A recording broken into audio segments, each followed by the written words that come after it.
Go Yard. I got so much motherfucking design on right now. Break it down, bring it back, make it clap. I got 3 old thoughts, new block, where that thing. Bitches on my line, and you know they come straight. Hold up, what it not, 45, scope it cash like, whoa. How you fucking with these hoes up? Assalamualaikum warahmatullahi wabarakatuh.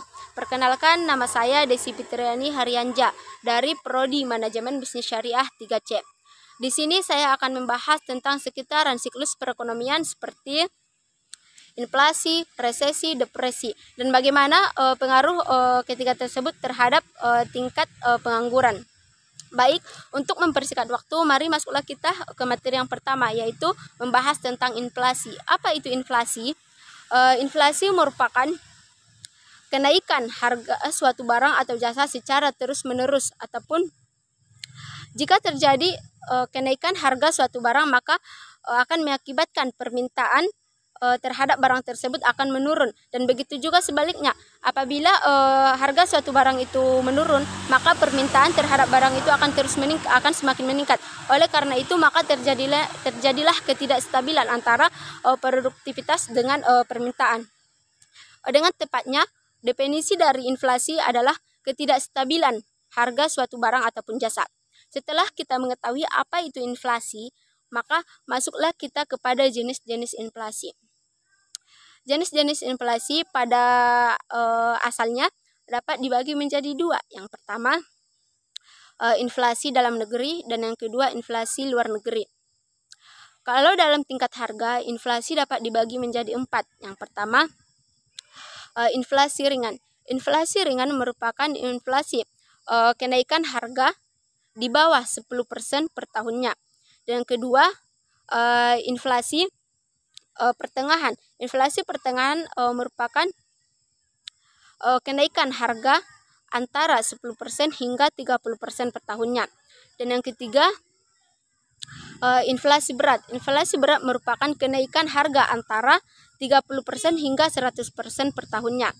Dan yang keempat, hiperinflasi ataupun disebut dengan inflasi tak terkendali, merupakan inflasi kenaikan harga di atas dari 100% per tahunnya.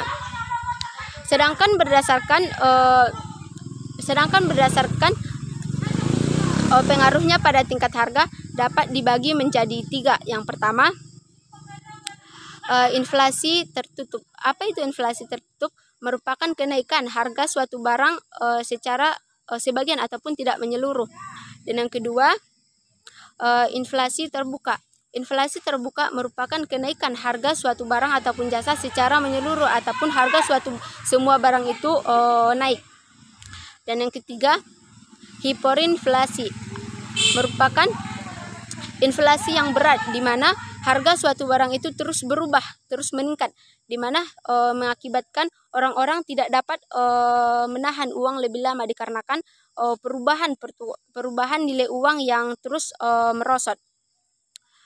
Dan setelah kita mengetahui tentang apa itu inflasi, maka di atasnya ada yang namanya resesi. Apa itu resesi? Resesi merupakan istilah yang digunakan pada suatu negara yang mengalami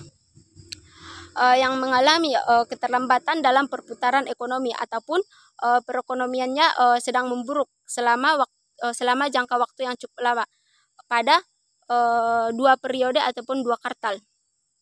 Jika sebuah negara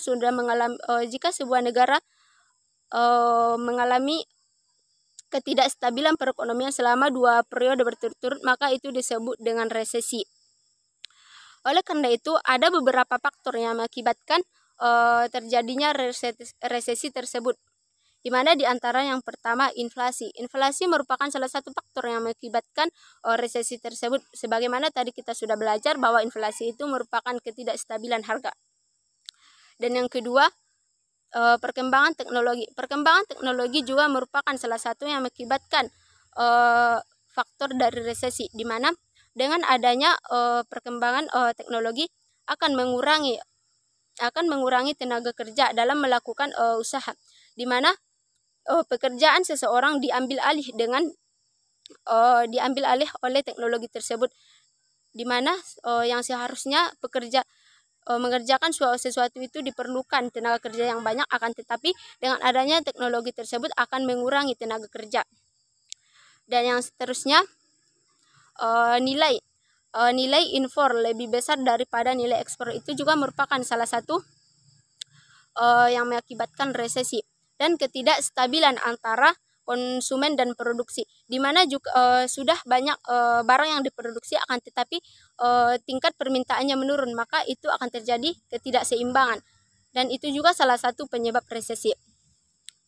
Nah, setelah kita membahas tentang resesi, di atasnya juga masih ada yang itu namanya depresi ekonomi. Apa itu depresi ekonomi? Depresi ekonomi merupakan resesi ekstrim yang terjadi pada waktu jangka tempo yang lama, atau kondisi suatu negara yang mengalami penurunan ekonomi selama berturut-turut ataupun selama jangka waktu yang cukup lama. Itulah yang disebut dengan depresi. Masuklah kita ke pembahasan yang selanjutnya, yaitu pengangguran.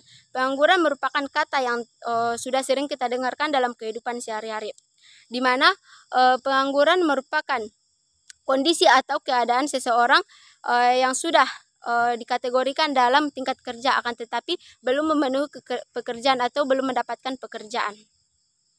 Di mana pengangguran ini juga dapat dibagi pada 4 jenis. Yang pertama, pengangguran konjungtur ataupun pengangguran siklis. Pengangguran siklis merupakan pengangguran yang terjadi akibat penurunan kegiatan perekonomian.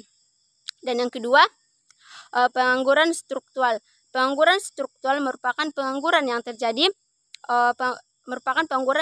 akibat penambahan struktural ataupun penambahan komposisi perekonomian. Pengangguran ini merupakan pengangguran yang sangat sulit untuk diatasi karena merupakan strategi pembangunan suatu negara.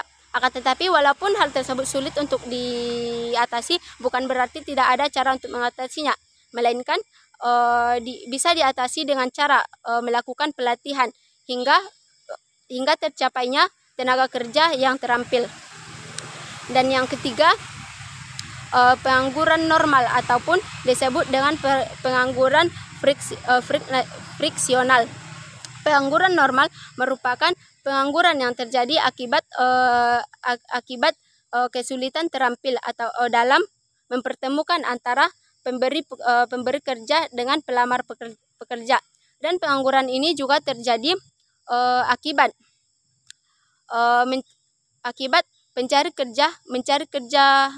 pekerjaan lagi sesuai dengan kemampuannya ataupun sesuai dengan pekerjaan yang diinginkannya. Dan yang keempat, pengangguran musim. Pengangguran musim merupakan pengangguran yang terjadi akibat perubahan musim, seperti petani karet, di mana ketika musim hujan petani karet tidak bisa melakukan pekerjaan, sehingga mereka butuh pekerjaan untuk memenuhi kebutuhan mereka sehari-hari, maka mereka akan mencari pekerjaan lain. Oleh karena itu, dengan siklus perekonomian tersebut seperti resesi, depresi ataupun inflasi akan sangat berpengaruh terhadap tingkat pengangguran dalam sebuah negara, di mana apabila suatu negara mengalami depresi ataupun resesi, otomatis banyak perusahaan dalam negara itu yang bangkrut ataupun tutup, maka itu akan mengurangi tenaga kerja ataupun terjadi PHK. Maka tingkat pengangguran dalam negara itu akan semakin meningkat. Maka itu akan mengakibatkan pengaruh buruk dalam negara, dikarenakan dengan banyaknya pengangguran maka banyak hal-hal yang terjadi yang tidak diinginkan, seperti terjadi kriminal seperti pencurian dan pembunuhan lain sebagainya. Materi selanjutnya di sini saya akan membahas tentang faktor-faktor yang mempengaruhi produktivitas kerja. Ada beberapa faktor yang mempengaruhi produktivitas kerja, di mana diantaranya yang pertama, sikap kerja. Sikap kerja merupakan respon evaluatif yang ditunjukkan oleh seseorang terhadap objek dengan tingkat sikap positif, negatif, dan relatif. Jadi oleh karena itu perusahaan seharusnya harus menyesuaikan produktivitasnya dengan sikap kerja yang ada pada perusahaan tersebut. Dan yang kedua, tingkat keterampilan. Tingkat keterampilan dapat ditentukan oleh pendidikan formal dan informal, di mana dengan adanya pelatihan dalam manajemen dan keterampilan terhadap teknis industri, maka karyawan yang mempunyai pendidikan dan pelatihan tentu akan lebih berpotensi dalam meningkatkan produktivitas kerja. Pada aspek tertentu, karyawan yang mempunyai terampil akan lebih mampu dalam menggunakan fasilitas kerja dengan baik. Untuk menjadi pegawai yang terampil, tentu harus mempunyai kecakapan dan pengalaman. Dan yang keempat, efisiensi tenaga kerja. Efisiensi tenaga kerja merupakan perencanaan tenaga kerja dan penambahan tugas, di mana tenaga kerja sangat berperan penting dalam sebuah perusahaan dalam mengelola, mengatur, dan memanfaatkan pegawai sehingga dapat berfungsi dengan produktif. Dan yang kelima, kewirausahaan. Kewirausahaan tercermin pada pengambilan risiko, kreativitas dalam berusaha dan berada pada jalur yang benar dalam berusaha, di mana pada dasarnya seorang karyawan yang kreatif dalam dunia kerja akan dapat mendorong meningkatkan proses produksi sesuai yang diharapkan oleh perusahaan. Dan yang terakhir, manajemen produktivitas. Manajemen produktivitas adalah manajemen yang efisien mengenai sumber dan sistem kerja untuk mencapai produktivitas. Di sini saya ingin menjelaskan tentang indikator ekonomi yang ideal dalam sebuah perekonomian, di mana untuk mengetahui sudah sejauh mana kemajuan pembangunan yang sudah dicapai, maka diperlukan ukuran indikator, di mana indikator dan variabel pembangunan di setiap negara itu berbeda-beda sesuai kebutuhannya masing-masing. Seperti pada negara-negara yang masih miskin, kebutuhannya itu masih sekedar kebutuhan mendasar seperti pemasukan listrik ke pedesaan, layanan kesehatan ke pedesaan, dan harga makanan pokok yang rendah. Kemudian begitu juga sebaliknya, dalam negara-negara yang sudah terpenuhi kebutuhan tersebut, maka kebutuhannya itu bergeser pada faktor-faktor sekunder dan tersier. Dan kemudian indikator ekonomi yang digunakan oleh lembaga-lembaga internasional ada beberapa. Di antaranya yang pertama, pendapatan per kapita. Pendapatan per kapita baik itu dalam ukuran GNP maupun dalam ukuran PDB merupakan salah satu indikator makroekonomi yang sudah biasa ataupun sudah lama digunakan dalam mengukur pertumbuhan ekonomi. Dalam perspektif makroekonomi, indikator ini merupakan bagian dari kesejahteraan manusia yang dapat diukur sehingga dapat menggambarkan kesejahteraan dan kemakmuran masyarakat. Dan yang kedua, struktur ekonomi. Telah menjadi asumsi bahwa pendapatan per kapita akan mencerminkan transformasi struktur dalam bidang ekonomi dan kelas-kelas sosial. Oleh karena itu, dengan adanya perkembangan ekonomi dan peningkatan pendapatan per kapita, kontribusi sektor manufaktur, industri, dan jasa terhadap pendapatan nasional akan terus semakin meningkat, dan perkembangan sektor industri dan perbaikan terhadap peningkatan upah akan meningkatkan permintaan terhadap barang-barang industri yang akan diiringi dengan perkembangan investasi dan perluasan tenaga kerja. Dan ketiga, urbanisasi. Urbanisasi dapat diartikan dengan meningkatnya proporsi penduduk yang bermukim di wilayah perkotaan dibanding di wilayah perkampungan, di mana urbanisasi ini dapat dikatakan tidak terjadi apabila jumlah penduduk di urban sama dengan 0. Di negara-negara industri, sebagian besar penduduknya itu bertempat tinggal di wilayah-wilayah perkotaan, sedangkan di negara-negara yang sedang berkembang itu mayoritas penduduknya itu tinggal di wilayah pedesaan. Sebagaimana fenomena tersebut dapat diketahui bahwa urbanisasi urbanisasi digunakan sebagai salah satu indikator pembangunan. Dan yang keempat, angka tabungan, di mana perkembangan sektor manufaktur industri selama tahap industrialisasi memerlukan investasi dan modal, di mana finansial kapital merupakan salah satu faktor utama dalam proses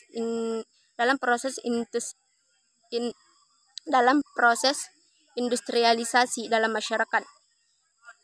Oleh karena itu, bagi masyarakat yang memiliki tingkat produktivitas yang tinggi bisa menyalurkan modalnya melalui tabungan, baik itu tabungan swasta maupun pemerintah. Dan yang terakhir,